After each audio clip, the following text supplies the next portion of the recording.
Have you ever watched a room full of the most expensive minds in the country admit they have nothing? I have. I watched it from the doorway of my husband's study, a place that had morphed from a sanctuary of leather-bound books and quiet ambition into a war room smelling of stale coffee and quiet desperation. The men in their $1,000 suits, the ones who billed us by the minute and spoke in impenetrable legalese, were slumped in their chairs, their collective genius sputtering out like a dying engine. They had failed, and in doing so, they were failing my husband, Arthur, whose entire life, our entire life, was hanging by the thinnest of legal threads. It was in that moment of pristine, high-priced failure that Elena arrived for her Tuesday shift. Elena is our cleaning lady. To say she is just our cleaning lady feels like a profound understatement, like calling a hurricane a bit of weather. She has been with us for 12 years, a constant, silent presence in the ever-shifting landscape of our lives. She is a woman of indeterminate age, with kind, tired eyes and hands that are perpetually chapped from work. She doesn't glide through the house. She settles into it, room by room, restoring order with a quiet efficiency that is both calming and, to most people, utterly unnoticeable. My husband, for all his brilliance in the boardroom, barely registers her presence beyond a polite nod. To him, she is a function, a service rendered. To me, she is a keeper of secrets, not because we confide in her, but because she simply absorbs them. This is because of her memory. It's not just a good memory, it's a strange, sensory and encyclopedic archive of the mundane. Arthur calls it her cataloging. Our friends who have witnessed it find it bizarre. Once, I lost a single diamond earring, a gift from Arthur for our 10th anniversary. We'd had staff search for days. I was heartbroken. Elena, noticing my distress, paused her dusting and said, "Last Tuesday, Mrs. Vance, 2:47 p.m., you were standing by the west-facing window in the library on the phone with your sister. It was sunny, and you pushed your hair back. I heard a very small tink on the mahogany floor, but I thought it was your ring tapping the window pane." She then walked to the bookshelf, third from the left, and pointed to the tiny space between a collection of Yeats and the wood paneling. There it was. She hadn't just remembered an event. She had remembered the time, the quality of the light, the specific sound, and the context. I've always defended this trait of hers. When Arthur would chuckle about her little quirks, I'd gently correct him. "It's not a quirk, darling," I'd say. "It's attention. She pays attention." In a world built on transactions, on sweeping generalizations, and the relentless pursuit of the next big thing, Elena's memory is an act of preservation. She honors the small moments that make up a life, the very moments our high-flying existence tends to obliterate. I've always believed that paying such close attention to the world is a form of respect, a quiet grace that I, surrounded by noise and ambition, found myself deeply admiring. Now that noise and ambition had cornered us. The lawyers were arguing about a meeting that had taken place in this very study 6 months ago. The crux of our legal disaster rested on proving what a certain, notoriously slippery business partner had promised Arthur in that room. There were no recordings. The paper trail was ambiguous. It was one man's word against another, and Arthur's word was being systematically dismantled in the press and in preliminary hearings. "We need something concrete," one of the lawyers, a man named Sterling with a jaw so tight I feared it might crack, kept repeating. "A detail, an overlooked document, anything that places him in a state of agreement." As he spoke, I saw Elena through the open doorway. She was in the study, a ghost in their machine, carefully lifting a silver picture frame to dust beneath it. She paused, her head slightly cocked, her eyes fixed on the large mahogany desk where Arthur had signed the deal that was now set to ruin him. She ran her cloth over the spot where the visitor's briefcase would have sat, her expression unreadable, before moving on. And I felt a sudden, inexplicable chill, a premonition that the concrete detail Mr. Sterling was so desperate for wasn't in a file or a deposition, but locked away behind Elena's quiet, tired eyes. If you're enjoying this story, please take a moment to like the video and subscribe to the channel. Your support means the world. That chill I felt wasn't just a premonition, it was the cold dread of a mother. Because the man whose word was destroying my husband, the notoriously slippery partner, was not just a name on a legal document to me. His name was Marcus Thorne, and he had already found his way into my home, not through business, but through a violation far more insidious. He had targeted my daughter, Lily. Lily is 7. She is the quiet, sunlit corner of our sprawling, shadowed house. While Arthur is built of sharp angles and forward momentum, Lily is made of soft curves and quiet contemplation. She has my eyes but her father's focus, a focus she pours not into balance sheets, but into the miniature worlds she creates on her bedroom floor. She has a special kinship with Elena. I'd often find them together, two silent observers sharing a space. Elena would be dusting the bookshelves, and Lily would be sitting on the floor, drawing. They rarely spoke, but there was a current of understanding between them. Once I overheard Elena, while polishing a silver frame, murmur, "Azul?" as she glanced at the sky outside the window. A week later, I saw Lily holding up a blue crayon to Elena, whispering, "Azul." And Elena had given her the smallest, most genuine smile I had ever seen on her face. That single word was their secret, a shared piece of a world far removed from Arthur's. I first learned of Marcus Thorne not in a boardroom, but on our front doorstep. About a month ago, a package arrived, addressed not to Arthur or me, but to Miss Lily Vance. Arthur was away, and I opened it, assuming it was a birthday gift from a forgetful relative. Inside, nestled in black tissue paper that seemed to suck the light from the room, was a porcelain doll. It was exquisitely made and chillingly accurate.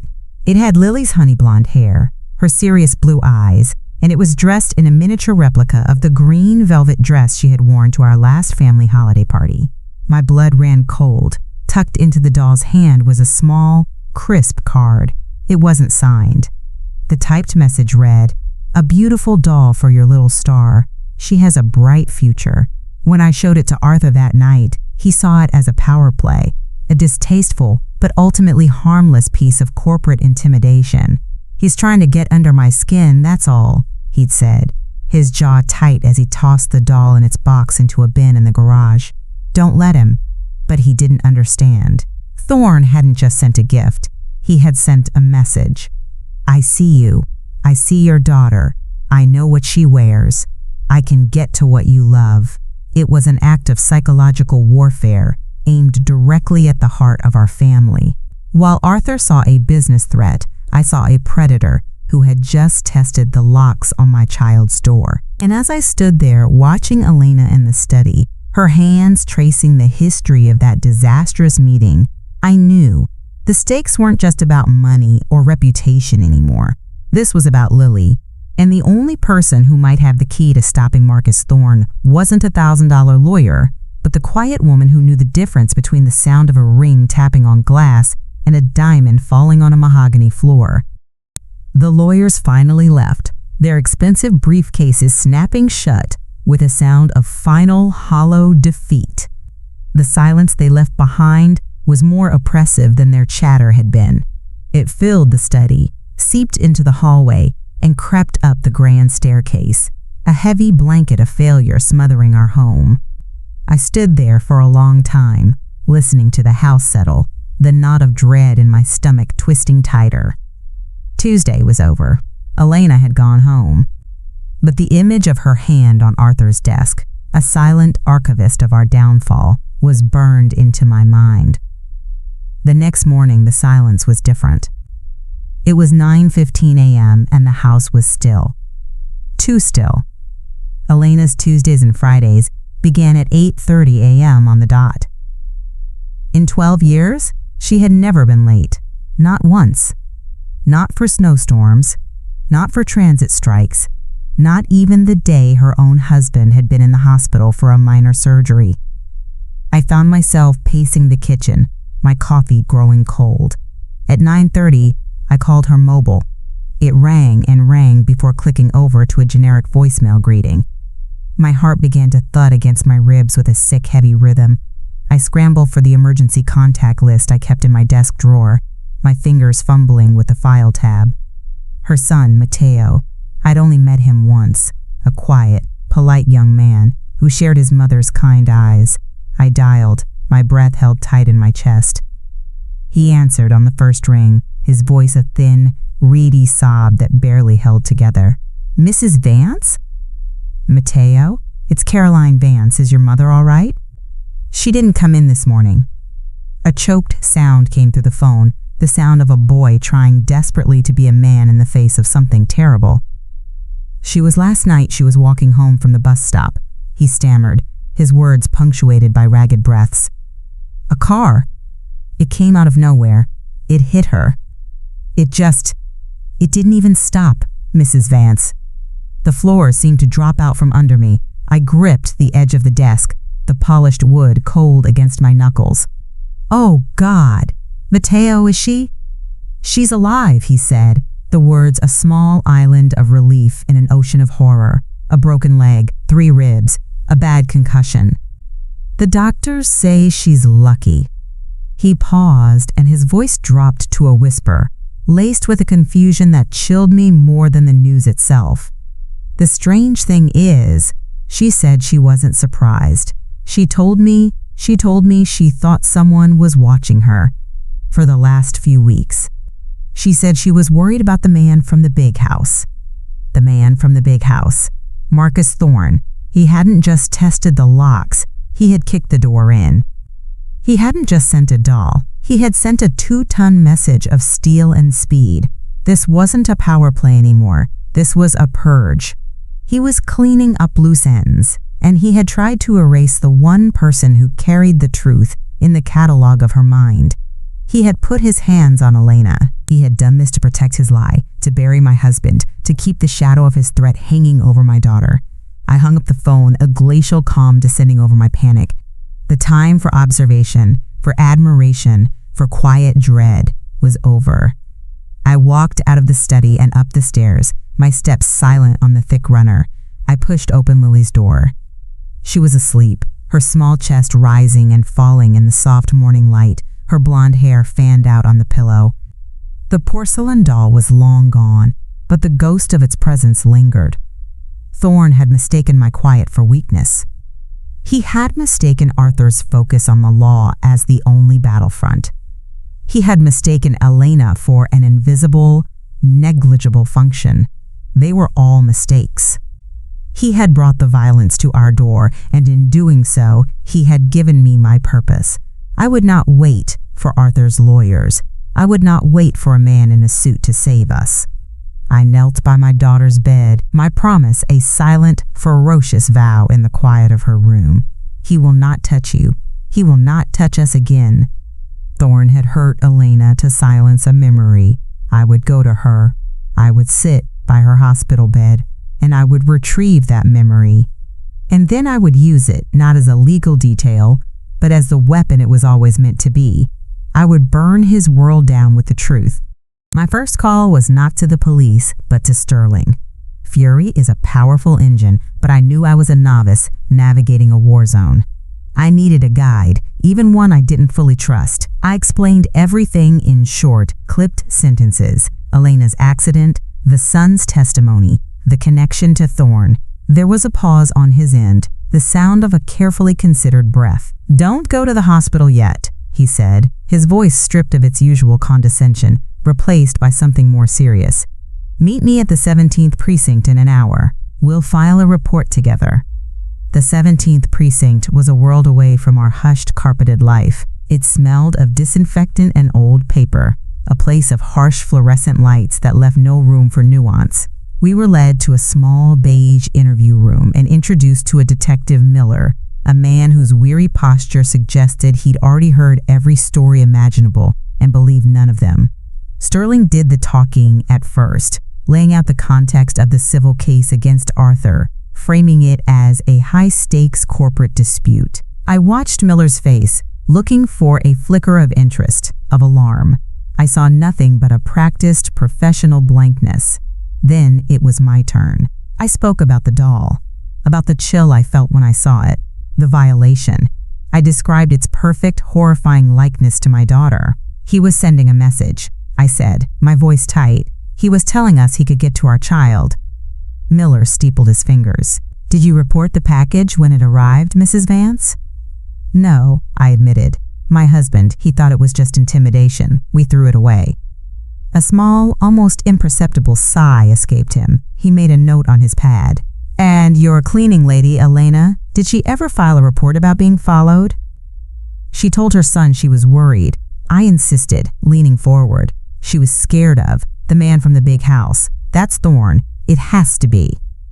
But she didn't report it to us, Miller stated, not as a question. He looked from me to Sterling. So what we have is a hit and run on a woman named Elena Morales. We'll of course open an investigation, canvass for witnesses, look for traffic cam footage. We take that very seriously.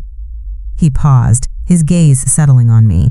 Separately, you are suggesting that your husband's business rival, Mr. Thorne, orchestrated this accident to silence her as a potential witness in a civil suit, a theory based on an unsolicited doll you discarded, and a third-hand comment from her son.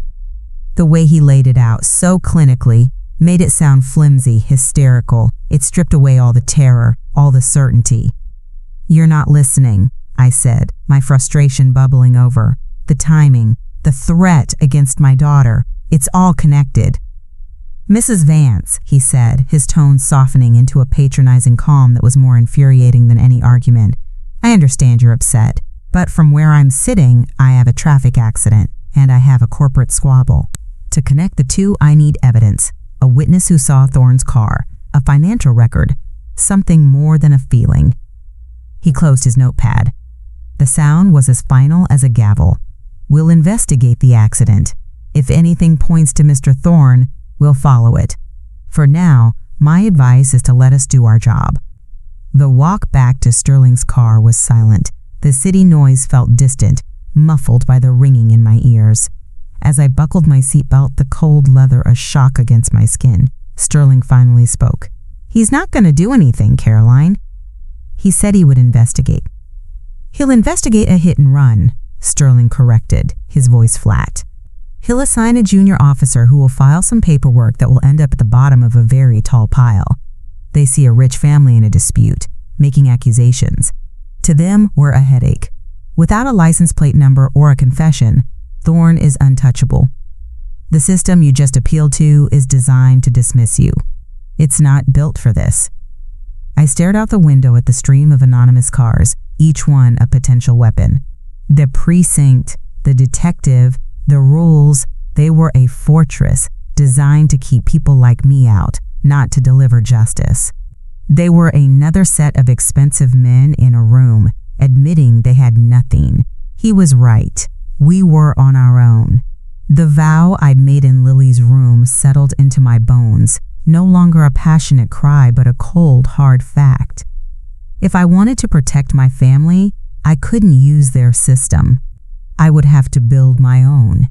Sterling's words, "The system is designed to dismiss you," echoed in the funereal quiet of his car. They weren't an opinion. They were a diagnosis. We were the foreign body, and the system's only function was to flush us out. I watched the city blur past, every dark-windowed town car a potential observer, every glint of sun off a windshield, a possible lens focused on me. The feeling of being watched was no longer a paranoid fancy. It was a tactical reality. He was out there, and I had just announced my intentions by walking into the one place he knew could cause him trouble, however unlikely. When I arrived home, the house felt cavernous and vulnerable. The silence that had once felt like peace now felt like a held breath, waiting for the next blow to land. I walked through the foyer, my hand trailing on the cool marble of the console table, trying to ground myself. That's when I saw it. A plain white business envelope, lying on the floor just inside the front door. It hadn't come through the mail slot. It had been slipped underneath, a violation in and of itself. My blood turned to ice water. With trembling fingers, I picked it up. My name, Caroline, was typed on the front. No last name, no address. Inside was not a letter, but a single, glossy photograph. It was me and Sterling, taken not an hour ago as we stood beside his car in the precinct parking lot. My face was a mask of taut frustration. Sterling's was grim. It was a clear shot, taken from a distance, but the detail was perfect. The photographer had been close, waiting. Beneath the image was a single line of typed text, the same cold, sans serif font as the note with the doll. A warning is a kindness. This is your only one. The air left my lungs in a rush. This wasn't a response to the hit and run. It was a response to me, to my attempt to fight back. He hadn't just hurt Elena to silence a memory. He was now threatening me to stop me from trying to retrieve it. The walls of my home, my fortress, suddenly felt like paper. He had put a man on my doorstep. He had photographed me at a police station. His reach wasn't just long, it was wrapped around my throat. A wave of nausea washed over me as I thought of Lily, upstairs in her room, blissfully unaware. What was to stop him from taking a picture of her school playground, of her walking to the car? The doll had been a message of what he could do. This photo was a message of what he was doing. He was actively hunting me. I shoved the photo into my handbag, my movements jerky and panicked. I couldn't let Arthur see this. He was already drowning in the legal fight, his confidence eroding daily. To show him this, to reveal that the enemy was no longer at the gates but inside our lives, would break him. For the first time in our marriage, I was utterly alone with a secret that could destroy us. My hands shook as I dialed Sterling's number. He answered immediately. I didn't bother with a greeting. He knows, I whispered, my voice cracking. He knows we went to the police. He sent a picture, Sterling, of us, at the precinct. There was a heavy silence on the other end, the kind that absorbs all sound and hope. It wasn't the silence of surprise, but of grim, awful confirmation. Where are you? He asked, his voice low and urgent. I'm home. Lock the doors, all of them. Check the windows. Don't talk to Arthur about it. Don't talk to anyone. I'm on my way. The line went dead. He hadn't told me not to worry. He hadn't told me it would be okay. His fear, a cold mirror of my own, was the most terrifying confirmation of all. The threat was no longer just mine. It had spread to him. And I knew, with a certainty that chilled me to the bone, that it wouldn't stop there. Thorn wouldn't stop until everyone I trusted, everyone who could possibly help me, was either silenced or scared away. Sterling's arrival was less a comfort and more a confirmation of the new, terrifying reality. His solution was a man named Hector, a former detective with a face like a clenched fist, who now ran a private security firm. For 2 days, Hector and his team swept the house for bugs, analyzed our digital footprints, and established a perimeter. Our home, once a symbol of our success, became a gilded cage, guarded by men whose quiet professionalism only amplified the sense of siege. But I knew it wasn't enough. A perimeter can be breached. A guard can be distracted.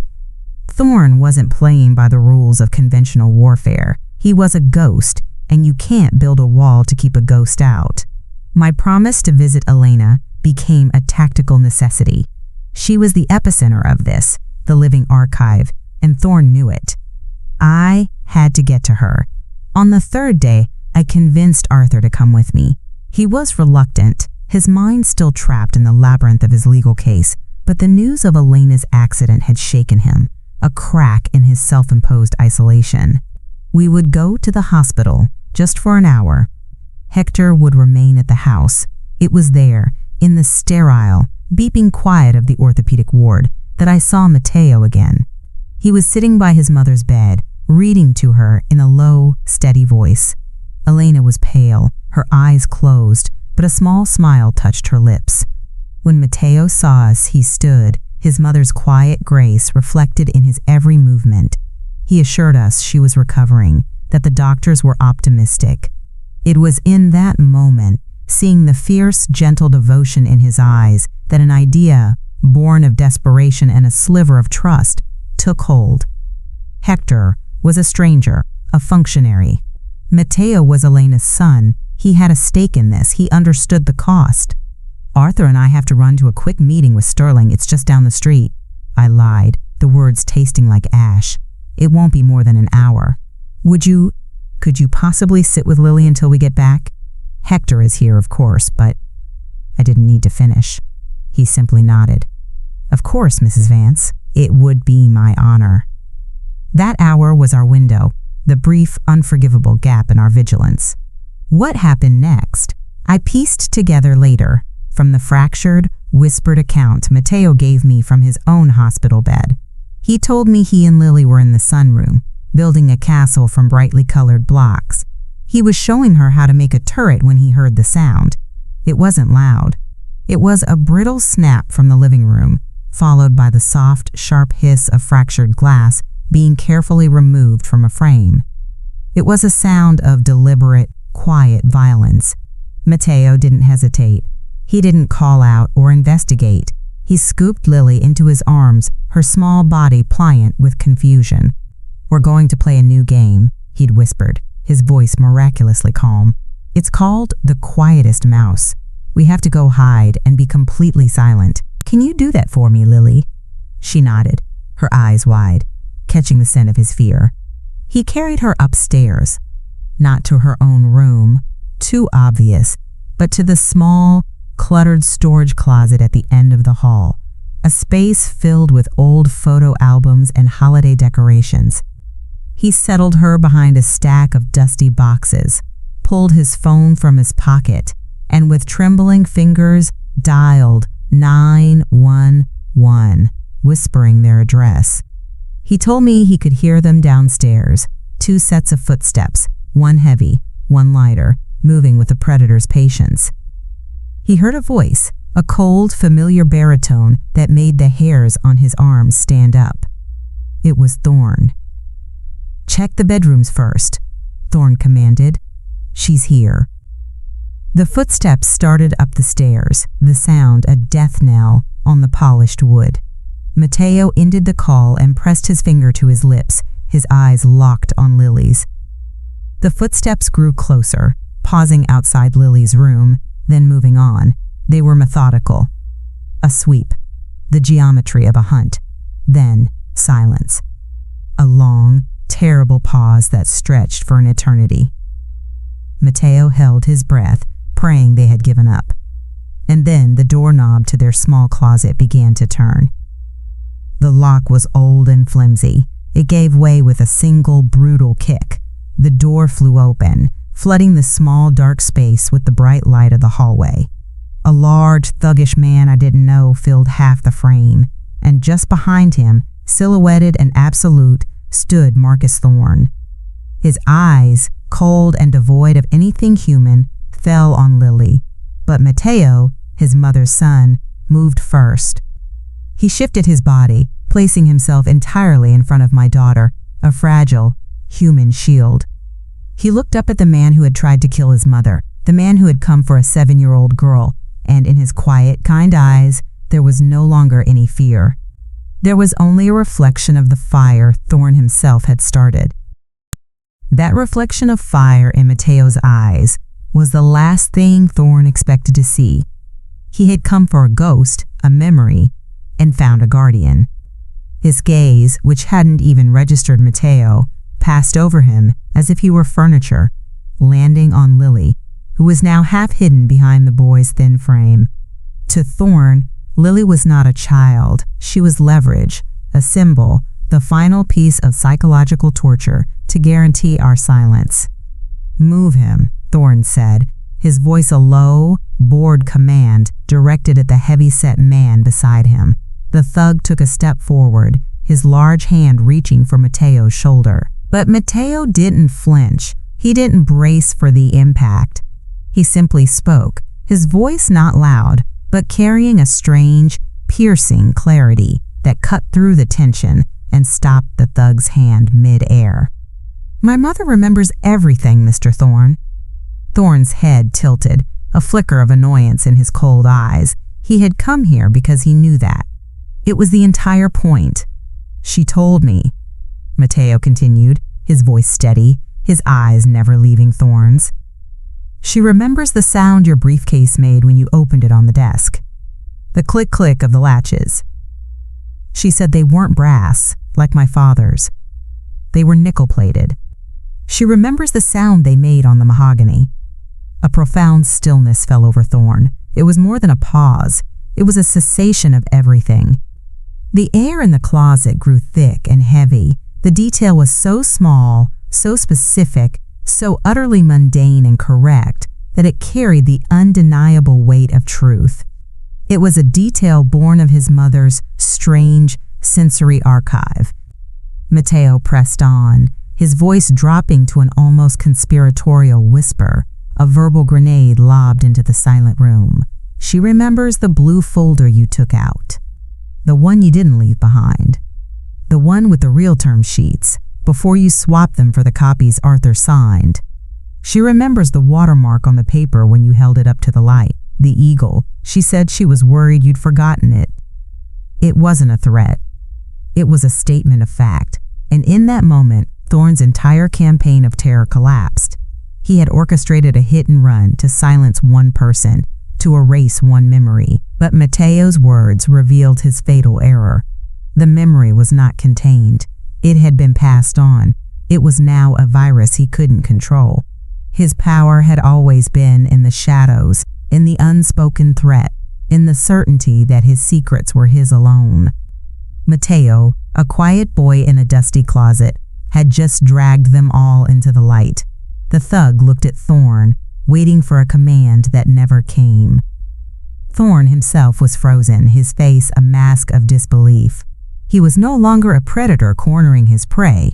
He was a man staring into the abyss, realizing it had just stared back and called him by name. That is the moment the world came rushing back in. The front door didn't open. It exploded inward off its hinges, the sound a cannon shot of splintering wood. My husband's roar of pure, primal fury filled the house, followed instantly by the rising, keening wail of approaching sirens, the sound Mateo's whispered 911 call had summoned. That is the moment I burst through our broken doorway, Arthur a step behind me, his face a ruin of terror and rage, and this is what I saw.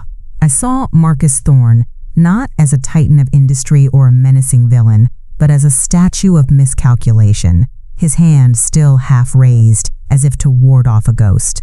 I saw his hired muscle, looking utterly lost, his physical power rendered useless by a few quiet sentences. I saw my daughter Lily peeking out from behind her protector, her eyes wide, but her body unharmed. And I saw the protagonist of the hour, Elena's son, Mateo, still planted firmly between my child and the man who had tried to destroy both our families. He was a fragile, human shield who had won the war not with force, but with a story. The weapon was not in the room. There was no gun, no knife, no overlooked document. The weapon was the aftermath of what had just been said. It was the look on Thorne's face. It was 3 sentences, a handful of words built from a lifetime of paying attention, passed from a mother to her son, and deployed with the devastating precision of a surgeon's scalpel. He had come to erase a memory, and in the end, a memory had erased him.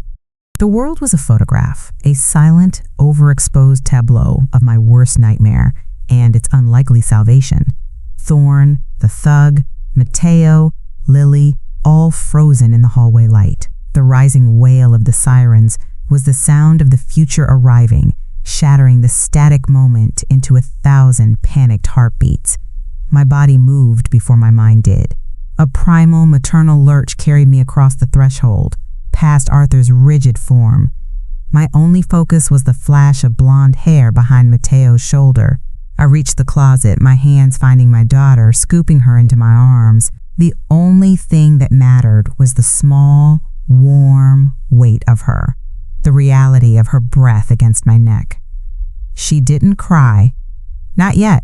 She just clung to me, her small fingers digging into my arms, her face buried in my shoulder as if to block out the world. That's when the spell on the others broke. As I clutched Lily, the strength seemed to drain out of Mateo all at once. His shoulders slumped, his legs buckled, and he slid down the wall into a sitting position amidst the dusty boxes. His gaze was vacant, fixed on the space where Lily had been, and his whole body began to tremble, a violent, silent quake of delayed shock. Across the hall, Arthur's roar had subsided into a low, guttural growl. He took a step toward Thorn, his hands clenched into fists, every line of his body screaming violence. It was a step I knew he would regret, a step that would complicate everything, but he never took the second one. The broken front door was filled with blue uniforms, weapons drawn. Police, don't move, hands where I can see them. The shift was instantaneous. Thorn's hired muscle, a man built for simple brutality, immediately raised his hands in a gesture of practiced surrender. But Thorn just stood there for a second longer, as if the command didn't apply to him. Then, with a slow, almost regal disdain, he raised his hands. The clicking of handcuffs was the loudest sound I had ever heard. As two officers escorted the men out, a detective, a woman with sharp eyes and a no-nonsense haircut, approached me. She saw Lily in my arms, the trembling boy on the floor, the fury on my husband's face. They were not dismissive. There was no patronizing calm. This was not the 17th precinct. This was a crime scene. "Ma'am, are you Caroline Vance?" she asked, her voice firm but not unkind. I nodded, my voice emerging colder and clearer than I thought possible. "I am." I shifted Lily slightly so I could reach into my handbag. I pulled out the photograph Thorn had sent me.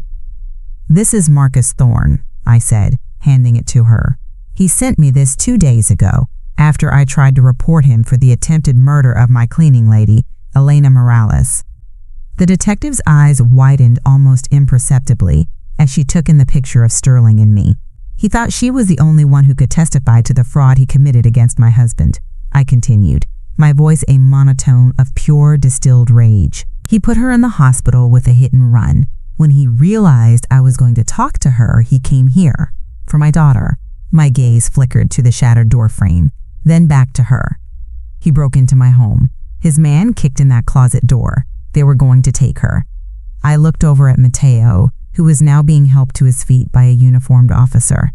"That boy is Elena's son, Mateo Morales. He saved my daughter's life. He's the only reason she's not gone." The detective didn't need to see a financial record or a discarded doll. The evidence was all around her. The violent entry, the terrified child, the two intruders in handcuffs. She looked from the photo to Thorn being placed in the back of a squad car. He turned his head, and for a fleeting second, his eyes met mine through the car window. The mask was gone. The cold confidence, the predatory stillness, all of it had been stripped away. What was left was something shockingly small and ugly, the raw, impotent fury of a man who had lost control. The sirens faded, leaving a new kind of silence in their wake.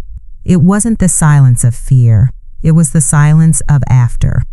I held my daughter tighter, feeling the first of her shuddering sobs begin against my skin, and looked at Arthur, whose rage had finally collapsed into a pale, hollowed-out relief. The system hadn't saved us. We had been saved by the courage of a good boy and the memory of his mother. The silence that followed was a physical presence, thick and suffocating. The police tape across our splintered door frame was a garish yellow scar on the face of our home. For days, the house was a revolving door of detectives, insurance adjusters, and Sterling, whose face had settled into a permanent state of grim focus. The legal fallout for Thorn was swift and catastrophic. Mateo's testimony, combined with my photograph and the charge of breaking and entering with intent, was a nail in a coffin already being built by forensic accountants, now eagerly digging into the blue folder's ghost. But the legal victory felt distant, an abstract concept happening in another world. My world had shrunk to the hallways of my own home, where the real cost of our survival was being tallied in whispers and shadows. The first invoice came from Lily. 3 nights after the incident, a scream tore through the house, a sound so raw and sharp it flayed the skin from my bones. I found her bolt upright in bed, her small body rigid, her eyes fixed on the open door of her closet. It was no longer a magical portal to Narnia or a princess's wardrobe. It was a dark, gaping mouth. "The game is over," she sobbed when I wrapped my arms around her, her little body trembling like a plucked string. "The quietest mouse lost, Mama. The man found him." The game Mateo had used to save her had become the architecture of her nightmares. She began developing a fear not of monsters or the dark, but of silence itself. A quiet room would make her anxious, her eyes darting around, waiting for a sound that shouldn't be there. Our once peaceful home, a sanctuary of quiet contemplation for her, had become a minefield of terrifying stillness. The second, more complicated cost I witnessed in the antiseptic quiet of Elena's hospital room. I went to visit them a week later, my gratitude a heavy, unpayable debt. Elena was sitting up, her leg in a cast, her face bruised but her eyes clear. Mateo sat by her side, not reading, just staring at the city through the window. Elena, in a gesture of normalcy I found heartbreaking, noticed the gold band on my finger. "Your wedding ring?" she said softly, a small smile touching her lips. "I remember the day Mr. Vance gave it back to you, after it was resized. April 14th, 11 years ago. He hid it in the box of Earl Grey tea because he knew you'd be the first to open it. You laughed so hard you cried." It was a perfect Elena memory, precise, sensory, and full of a quiet love she had observed. It was the kind of detail I had always cherished, but Mateo flinched. It was a small, sharp movement, but I saw it. He turned from the window, his young face clouded with something I couldn't name. "Don't, Mama," he whispered, his voice tight. "Please, just don't." Elena's smile faltered, confusion and hurt flickering in her eyes. "Mateo, I was just—" "I don't want to know," he said, his voice rising with a strange, desperate energy. "I don't want to know the time or the sound or what color folder someone was holding. I don't want to know any of it." He stood up and walked to the other side of the room, turning his back on us both. I looked at Elena, and in her tired, kind eyes, I saw a dawning, terrible understanding. I had once admired her memory as a form of grace, an act of preservation. But in that closet, to save my daughter, Mateo had been forced to weaponize it. He had taken his mother's unique gift, this gentle cataloging of the world, and honed it into a blade. And now, he couldn't look at it without seeing the blood. The very thing that connected him so deeply to his mother was now a source of trauma, a reminder of the moment he had to stop being a boy and face down a monster. He hadn't just been a shield, he had been the weapon. And I saw with sickening clarity that the weapon that had saved us had deeply wounded the one forced to wield it. 2 months later, we were in a conference room on the 14th floor of One Police Plaza, a room with a panoramic view of the city that felt like an accusation. The air was thick with unspoken culpability. It wasn't the 17th precinct. Sterling had made sure of that.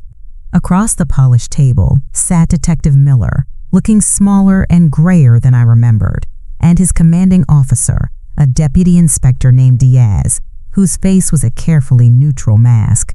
Arthur was beside me, a silent, imposing tower of support. Sterling was there to handle the legal nuances, but he knew this was my meeting. I was no longer the frantic wife pleading for help. I was an auditor of failure, and I had brought the receipts. I began by placing a folder in the center of the table. I didn't open it. 2 months ago, I sat in a beige room in your precinct and told Detective Miller that my daughter's life was being threatened by Marcus Thorne. I described a doll sent to my 7-year-old, a chilling effigy of her. I explained my fear that it was a message, "I can get to your child." I looked directly at Miller. His eyes darted to his superior. "You told me it was a corporate squabble. You advised me to let you do your job. You said you needed evidence, something more than a feeling." I slid a single photograph from the folder across the table. It was the picture of Sterling and me in the precinct parking lot. "This arrived at my home less than 2 hours after I left your station. Exhibit A, the feeling becomes a fact. Thorne was watching. He was escalating. This was his response to me seeking your help. Next, I slid out a copy of the police report from the hit and run. This is the file on Elena Morales. Your department filed it as a simple traffic accident, despite my insistence it was connected. You found no witnesses, no cameras. It went to the bottom of a pile. I paused, letting the silence hang. Thorne's associate, the man arrested in my home, has since confessed. He was driving the car. He was paid by Thorne to send her a message. Diaz's neutral mask finally cracked. He shot a look at Miller that was pure acid. Miller seemed to shrink in his chair. And finally, I said, my voice dropping, the 911 call log from my home, the report detailing the forced entry. The testimony of Mateo Morales, a teenage boy who had to use his own trauma as a shield because the system designed to protect my daughter dismissed her as collateral damage in a corporate squabble. I leaned forward, my hands flat on the table. The satisfaction I felt wasn't hot or vengeful. It was a cold, clean fire. It was the righteous fury of a mother who had been ignored. You didn't fail because you lacked evidence. You failed because you lacked imagination. You saw a woman in an expensive coat and made an assumption. Your system has a blind spot the size of a child's life. You are not equipped to handle a threat that bleeds from the boardroom into the playroom. Diaz picked up the photograph, his expression grim. He didn't look at Miller. He looked at me. You're right, Mrs. Vance, he said, his voice low and devoid of excuses. We failed. I failed. He slid the papers back into the folder and closed it. So tell me what you want. I want the Vance Morales protocol, I said, the name I had practiced in the mirror, honoring both the victim and the hero. I want a mandatory, department-wide procedure. When a credible threat is made against a minor, and that threat is linked to an ongoing high-stakes civil or white-collar criminal case, it is no longer a precinct-level concern. It is immediately escalated to a specialized threat assessment unit. No more dismissals based on context. You will investigate the threat to the child first, and the squabble second. You will treat the parent not as a hysterical client, but as a primary witness. I watched Diaz's face as I spoke. I saw the calculation, the weighing of political cost against moral necessity. Then I saw the decision. He picked up his phone. Get me Captain Jennings from Threat Assessment, he said into the receiver. Have him meet me in conference room B. We're drafting a new directive. He hung up and looked at me, his eyes holding a new respect. The superintendent will call you personally this afternoon to apologize. The protocol will be in effect by the end of the month. Walking out, I didn't feel triumph. I felt the click of a lock finally falling into place. It wouldn't erase Lily's nightmares or heal the wound in Mateo's soul, but it was something. It was a scar on the face of the system, a permanent reminder chiseled into their rulebook, ensuring that the next time a mother walks in with a story about a doll, they will be forced to listen. 3 months later, the silence in our house was no longer a held breath or a heavy blanket. It was a working silence, the quiet of a place under careful repair. The yellow police tape was a distant memory, but the scars remained, etched not on the doorframe but on us. Our weekly therapy sessions, held in a room with soft chairs and softer voices, became our new ritual. Lily was learning to build a new game, one she called the listening game. The goal wasn't to be silent, but to identify the small, safe sounds of the house. The hum of the refrigerator, the rustle of leaves outside her window, the gentle clink of my teacup on its saucer. Arthur, for his part, had all but abandoned his study. I'd find him on the floor of the sunroom with Lily, his focus no longer on spreadsheets, but on the precise architectural demands of a Lego castle. He was relearning our language, the one spoken in small moments. To reclaim the space, we didn't demolish the closet, we transformed it. Arthur, in an act of physical penance, spent a weekend tearing out the old shelves himself. Together, he and Lily painted the inside a bright, buttery yellow. We installed a small, cushioned bench and a string of fairy lights. It was no longer a dark place of hiding, but a reading nook, a tiny, glowing haven. The first time I saw Lily curled up inside, a book open on her lap, illuminated by the soft light, I felt a knot I didn't know I was holding finally loosen. We hadn't erased the memory of what happened there. We had simply written a new, better story on top of it. The most profound healing, however, I witnessed on a Friday afternoon in Elena's small, sunlit kitchen. I had stopped by with a pot of orchids, a clumsy offering of gratitude. Matteo was there, helping his mother chop vegetables. He was quieter, the easy grace of his youth now overlaid with a man's solemnity. On their refrigerator, held by a magnet, was a faded, child's drawing of a lopsided house under a smiling sun.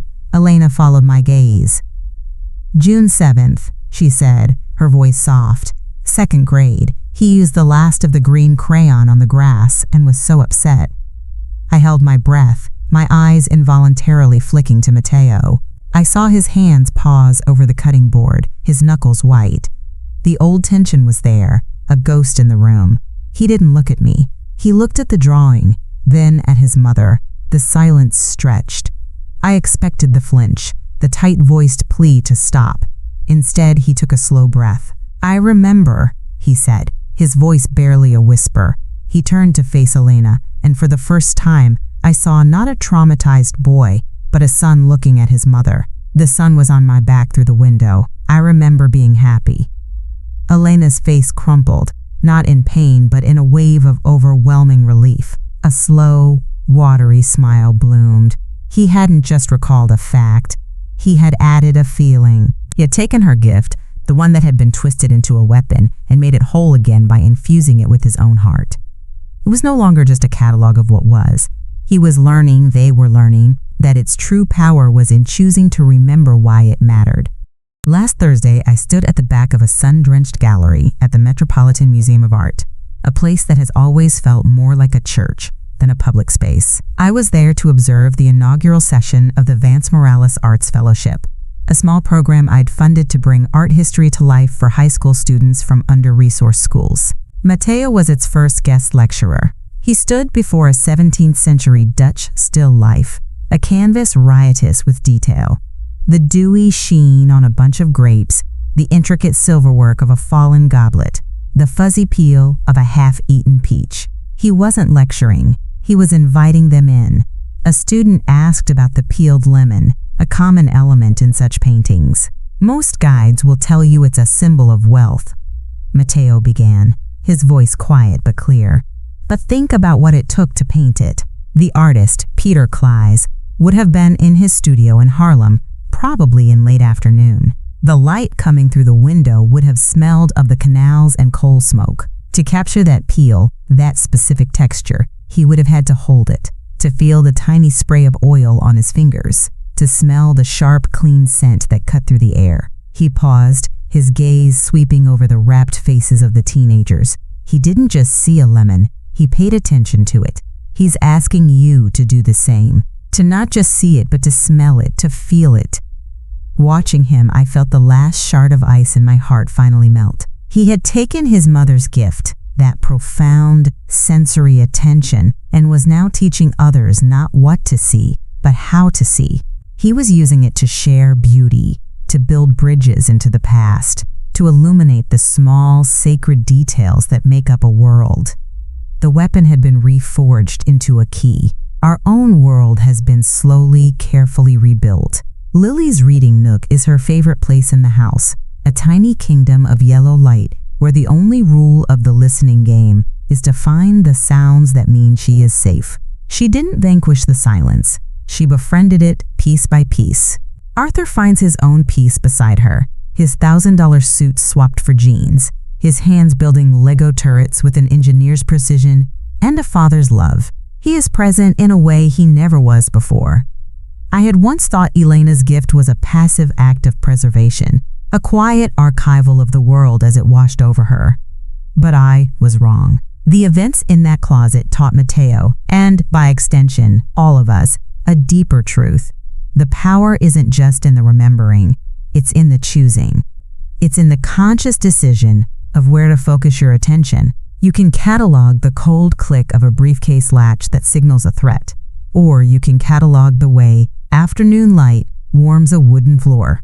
Both are true, but only one builds a life. The real gift was never the memory itself. It was the wisdom to choose what was worth remembering. Matteo learned that lesson in the most brutal way imaginable. And now, here he was, standing in a room full of masterpieces, using that wisdom not just to heal himself, but to give it away. I am proud of his memory, but I am infinitely more proud of his heart, which learned to hold both the darkness of a closet and the light of a painting, and chose to build a world with the light. If you've enjoyed this journey, please take a moment to like this video and subscribe to the channel for more stories like this one.